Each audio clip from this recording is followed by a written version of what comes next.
New government, new King's speech, and in the King's speech, he goes over the new renters' right bill, which is replacing the renters' reform, which was shelved by the previous government. Labour, are they set to really crash the UK property market or rental market and tenants? Are they coming at us with an attack? Because there's several significant changes what's going to affect landlords and tenants alike. And in this video, we're going to go over all the major changes, and I'm going to give my thoughts on the end. Are we for doom and gloom, or is this a time of opportunity? Before we get to the end though, make sure you hit that like button. It really does help this channel. But let's just dive straight into this. So the new renters' right bill, which has replaced the renters' reform, has been announced by the Labour, and Labour, one of their big promises was we're going to rush this through. So I think the biggest announcement and the key takeaway, well, let's go for the key takeaways quickly. So the abolishment of Section 21, enhanced tenants' rights, pets in lets, the decent homes standards, I can never say this, AWAAB law, digital private rented sectors database, new ombudsman service, anti-discrimination measures, and strengthening local councils' enforcement rights. But ultimately, what does this look like? This looks pretty much the same to me. One of the things that Labour did promise was they're going to bring through Section 21 even quicker. My thoughts on this is abolishing Section 21 is not going to be as straightforward. I think that was a vote-winning thing. Now they're in, they're going to, like the courts are already indicating, it's going to be difficult. They need to have some sort of replacement system in place beforehand, and the courts have already pushed back saying that is going to be really, really difficult. So will that happen as quick? I'm not sure. These are not facts. This is just my views and opinions. I'd love to hear your views and opinions. Do you think this is going to be pushed through straight away? I still feel we've got some time to come with this, but no real change there. The Conservatives was actually planning to do that anyway, so not a major change on that. They are talking about the leasehold as well. So one of the big ones, well, let's come back to the leasehold stuff in a minute. Let's just go through this first of all. Let's go through the renters' right bill now, what it's called. Enhanced tenants' rights. Again, look, the tenants' rights, this is going to give them rights on things like you can't increase rents too much, but most landlords don't really, you know, and only just keep in line with the market. So this one really doesn't bother me. Pets and lets, I've always let pets in my properties as long as we get, like, you can get tenants to pay an insurance against that now, because they do cause them more wear and tear, so it's only fair. Since you can't take a bigger deposit for the cleaning at the end. Decent home standard.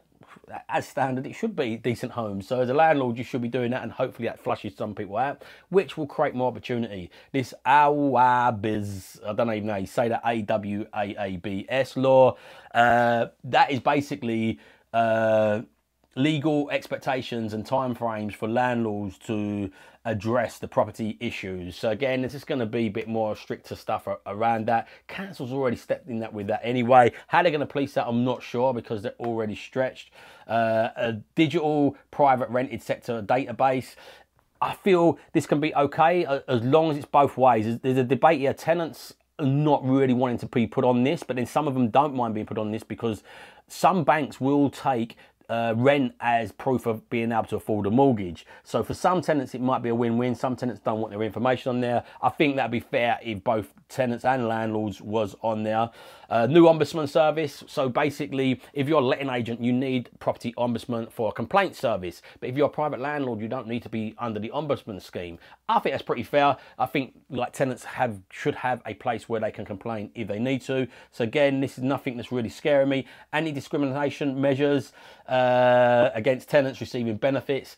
Look, again, this don't scare me. If the rent's higher than tenant can afford, affordability will just class them out. In my remote location in Stockton-on-Tees, the rents used to be around £500 to £550 a month, and the benefits was like £500 a month, so it was fine.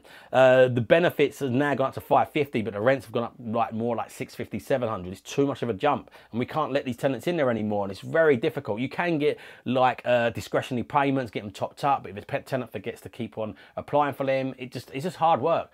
I love benefit tenants, like families, young mums who can't get council home. I love those as tenants, but I am increasingly starting to drift away from them, not because of discrimination, purely because how difficult the government have made it. One, by paying a hell of a lot less, and number two, by by basically making it difficult. If, like we've got one tenant in arrears who is housing benefits, they started paying us direct 'cause she was in arrears, then ultimately they've just started paying her again, and we can't speak to them without her permission. She don't want to give them permission because she's been spending our money, you know. So if these places, the government supported us more and the council supported us more, happy days, put them in there. And for me, it just makes sense. Align the rents with what the market rates are at for benefits, and then and then pay landlords directly. And this will just solve so many problems. At the moment, like I'm working with some people and they're doing emergency accommodation, and a lot of people think emergency accommodation, refugees. A lot of these people getting home are homeless, and people again think initially homeless people that are drug addicts and ex-convicts.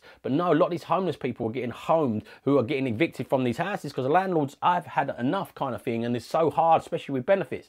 So now they're paying, like, I know fact, this is not public front-facing news stuff on the vote-winning stuff. Yeah, we're coming against these landlords, we're going after them with these reform bills. But on the back end, they're paying absolutely millions per day homing these people that get evicted. A hell of a lot more than they would pay if they just put up the benefits rates and paid that landlords directly and looked after them a little bit. It is absolutely bonkers, beyond my comprehension, but hey ho, this is politics for you.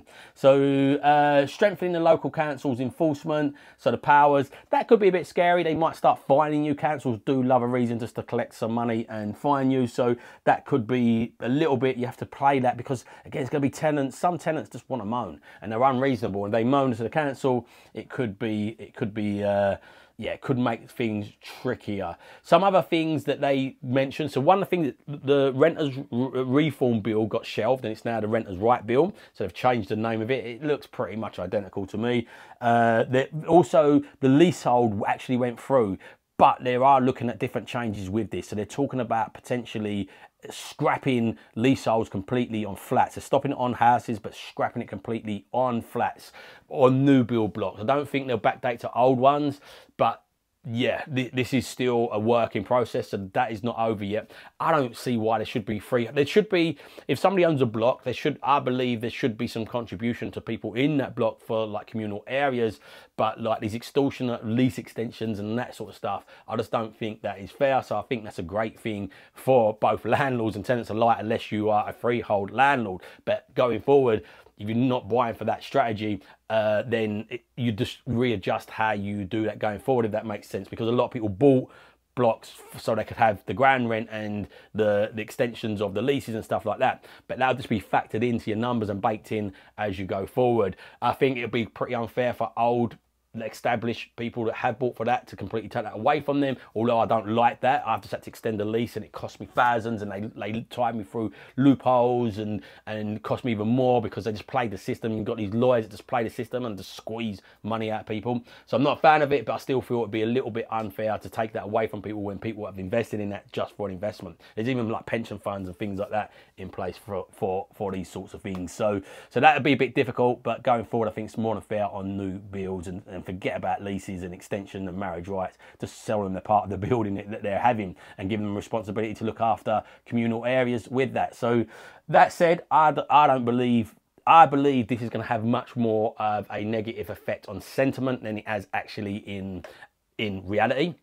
Inflation was down to 2% again, so I think rates will come down pretty soonish. We've got a government that's been voted in without no controversy, so I believe there'll be a bit of panic on the overall stuff. I think there'll be a lot of opportunity because people are panicking and sitting on the fences, but on the longer term thing, I think grab the opportunity while it's here now, and just business as usual. Just adjust yourself to the climate instead of waiting for the government to adjust it for you, and just don't rely on the government and just rely on your own sort of means to just drive forward and just readapt. There's always, wherever there's change, there's opportunity. So look, thank you for watching. Make sure you hit the subscribe button.